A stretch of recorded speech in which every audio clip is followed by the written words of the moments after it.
নরসিংদী থেকে সিআইডিকে এখানে আসছি বাসে, যাতে প্রথম যাত্রী হিসেবে আমরা ঢাকা যেতে পারি। এই হিসাবে আমরা অত্যন্ত খুশি। আমরা সরকারের কাছে দাবি জানাই যাতে আমাদের সিট বরাদ্দ করে, কারণ আমাদের অনেক রুগী, অনেক স্টুডেন্ট, অনেক পরীক্ষার্থী তারা নরসিংদী থেকে ঢাকা যায়, তাদের জন্য আমাদের একটা সিটের দরকার, অবশ্যই দরকার আছে। কারণ আমাদের নরসিংদীবাসীদের প্রাণের দাবি ছিল যে আমাদের একটা কমিউনিটি ট্রেন হোক, যাতে আমরা নিয়মিত অন্যান্য ট্রেনের যাত্রীর যে চাপ, এই চাপটা যাতে কমে আমাদের নরসিংদীবাসীদের জন্য। এই কারণে আমরা একটা ট্রেন চাইছিলাম, সেই ট্রেনটা পাইছি আলহামদুলিল্লাহ। যাবতীয় নরসিংদী কমিটির জন্য অনেক দৌড়ঝাঁপ করতেছিল, শেষ আমাদের এই দৌড়ঝাঁপটা অবশ্যই শেষ হয়েছে, কিন্তু এখনো যে সিট বরাদ্দের যে বিষয়টা, সিট সিস্টেমটা এখানে হচ্ছে যে আগে আসতে পারবে সেই বসবে। এই নরসিংদীর যে আমাদের মা বোনরা আছে, বৃদ্ধ মানুষরা আছে, ওইটা একটা ভোগান্তির সৃষ্টি হবে, যে আগে যেরকম ছিল এখন ওই স্ট্যান্ডিং দাঁড়িয়ে যেতে হবে। আমি অত্যন্ত খুশি যে মহিলাদের জন্য, আমাদের মা বোনদের জন্য আলাদা একটা সিট কামরা দেওয়া হয়েছে বগি, যে আমাদের ভৈরব থেকে এই ধরনের মহিলাদের জন্য আগে কখনো বগি দেওয়া হয় নাই।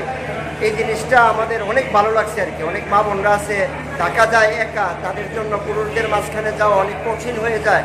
এই জিনিসটা আমাদের খুব ভালো লাগছে। আপাতত সকালে যাবে, রাতে আসবে, কিন্তু এটা আমাদের ওয়ার্কিং টাইম টেবিল 54 লেখা আছে 4 বার আসা যাওয়ার কথা। অর্থাৎ সকালে গিয়ে ওখানে আবার আসবে, দুপুরে আবার যাবে, আবার রাতে আসবে, রাতে থাকে, প্রতিদিন সকালে যাবে। অর্থাৎ সকাল 6:45 ছেড়ে 9:05 দিকে ঢাকা পৌঁছাবে, 10:35 ছেড়ে আসা করে আবার 13:35 এখানে আসবে, আইসা 14:05 আবার এখান থেকে যাবে, যাওয়ার পর 18:10 16:10 এখানে পৌঁছাবে, আবার 18:30 রওনা দিয়ে 21:10 এখানে পৌঁছবে।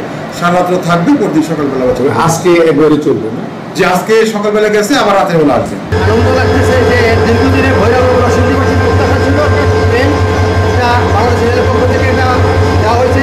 এতে যাত্রী যেমন উপকৃত হবে, আমরা আমাদের কাছে খুব ভালো লাগতেছে যে যাত্রীদের সেবা রেল ভালো একটা ট্রেন দিতে পারছে ভৈরব নরসিংদী।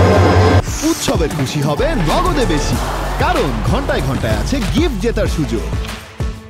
বিভিন্ন ভৌগোলিক সংকট এবং সংকটের কারণে আমরা এই ট্রেনটি চালু করতে পারিনি। বাংলাদেশ রেলের দীর্ঘদিনের পরিকল্পনা ছিল নরসিংদীবাসী এবং গরিববাসীর দাবির পরিপ্রেক্ষিতে এই ট্রেনটি পরিচালনা করা, কিন্তু বর্তমান তত্ত্বাবধায়ক সরকারের মাননীয় উপদেষ্টা মহোদয়, সচিব মহোদয় এবং বাংলাদেশ রেলের মহাপরিচালকের ডিএম মহোদয়ের অক্লান্ত প্রচেষ্টায় আজকে 26শে মার্চ মহান স্বাধীনতা দিবস উপলক্ষে আমরা নরসিংদী এবং গরিববাসীর সে প্রত্যাশাটি পুরো হয়ে যাচ্ছে।